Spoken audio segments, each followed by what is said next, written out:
Estas deliciosas roscas de manzana se preparan en unos minutos solo con 3 ingredientes y quedan riquísimos. 2 manzanas grandes. Tienes que partirlas en rodajas y quitar el corazón. Pásalas por azúcar y canela.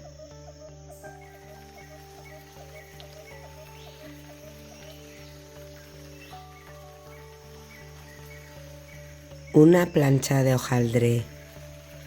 Tienes que cortar la plancha en tiras de medio centímetro y enrollar con el hojaldre el arito de manzana.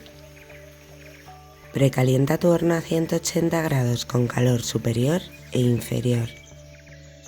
Ponlas encima de una bandeja apta para horno y pinta con un huevo batido.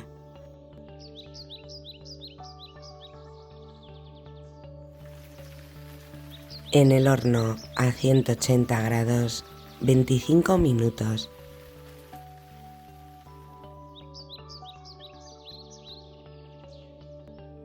Espolvorea con azúcar glass.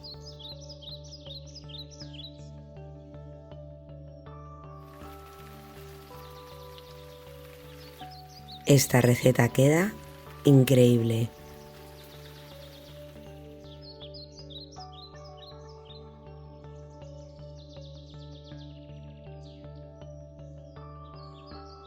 Hasta el próximo vídeo, amigos.